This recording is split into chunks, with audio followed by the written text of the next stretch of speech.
Right ఇక details లకు వెళ్తే కూటమి ప్రభుత్వం మరో కొత్త పథకాన్ని ప్రారంభించనుంది. ఇక ఆటో డ్రైవర్ సేవతో పథకం కింద ఆటో, టాక్సీ, మ్యాక్సీ క్యాబ్ డ్రైవర్లకు ఒక్కొక్కరికి ఏడాది 15,000 చొప్పున ఆర్థిక సాయం అందించనుంది.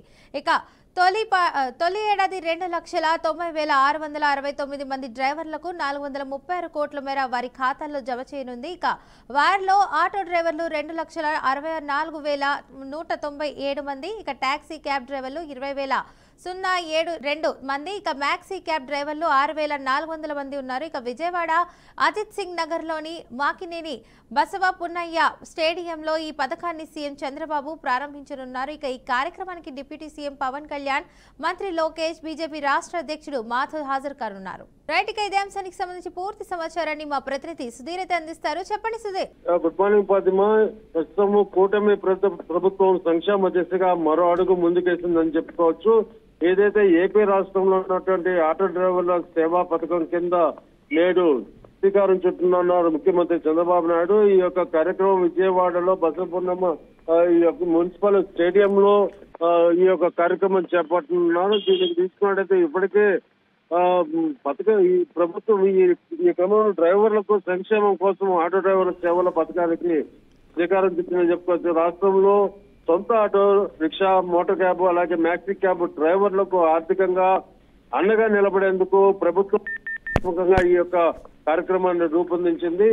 ప్రస్తుతం ఈ యొక్క ఆటో డ్రైవర్లకు ఏడాదికి 15,000 రూపాయల చొప్పున ఇవ్వనున్నటువంటి పరిస్థితి అవుతుంది. ముఖ్యమంత్రి చంద్రబాబు నాయుడు మరి కొంచెంలో ఈ యొక్క 11 గంటలకు ఈ కార్యక్రమాన్ని ప్రారంభించనున్నారు. ముఖ్యమంత్రితో పాటు డిప్యూటీ సీఎం పవన్ కళ్యాణ్, అలాగే మంత్రి నారా లోకేష్, బీజేపీ రాష్ట్ర అధ్యక్షుడు మాధవ్ హాజరు కానున్నారు. ఈ యొక్క కార్యక్రమంలో సొంత ఆటో, క్యాబ్ కలిగిన క్యాబ్ ఉన్నటువంటి ఆధారపడేటువంటి జీవనోపాధి కోసం రూపొందించినటువంటి ఈ పథకంలో దాదాపు 2,90,666 మంది లబ్ధిదారులు అర్హతగా గుర్తించారు. వీరి కోసం రాష్ట్ర ప్రభుత్వం ఇప్పటికే 436 కోట్లు కేటాయించిందని చెప్పుకోవచ్చు. అయితే మిగిలిన కొంతమంది ఎవరైనా దీనిలో అప్లై చేసుకునేటువంటి విధానము లేట్ అయినప్పటికీ అటువంటి వాళ్ళు కూడా ఈ యొక్క జాబితాలో చేర్చుకున్నటువంటి పరిస్థితి ఉంది.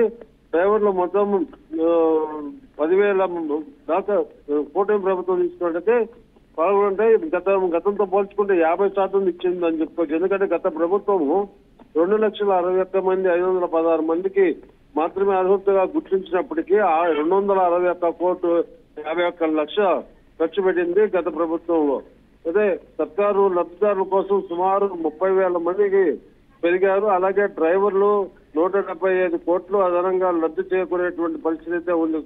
మొత్తం మీద ఈ రోజు ఈ యొక్క శ్రీకారం చుట్టి ఇప్పటి వరకు ఇచ్చినటువంటి పథకాలలో ఇది ఒక కొత్త పథకానికి శ్రీకారం చుట్టిందని చెప్పుకోవచ్చు. దీనివల్ల డ్రైవర్లకు ఏటా 15,000 రూపాయలు వాళ్ళ అకౌంట్ లో డైరెక్ట్ గా పడే విధంగా కూడా ఏర్పాటు చేసేటువంటి పరిస్థితి ఉంది. ఈ పథకం ప్రారంభించి లబ్ధిదారులు నష్టపోకుండా మొత్తం వాళ్ళకి ఆర్థిక సాయంగా పెరగడమే కాకుండా లబ్ధిదారుల సంఖ్యలో గణనీయంగా పెరిగేటువంటి పరిస్థితుల్లో అధికంగా కాకుండా కూటమి ప్రభుత్వము వాహనదారులంతా కల్పించే దిశగా పనులు చేపట్టింది. గత ప్రభుత్వంతో ఉన్నటువంటి దుస్థితి కారణంగా ఆటో డ్రైవర్లు, వాహనదారులు అనేక సమస్యలు ఎదుర్కొన్నారని, గుంతలు రోడ్ల కారణంగా ఆటోలు, ఇతర వాహనాలు దారుణంగా దెబ్బతిన్నాయని, వీటి వల్ల డ్రైవర్లుగా అలాగే ఓనర్ కమ్ డ్రైవర్లుగా ఉన్న వాళ్ళు చాలా వరకు ఆర్థికంగా నష్టపోతూ ఆర్థికంగా ఇబ్బందులు పడినటువంటి పరిస్థితి ఉండింది.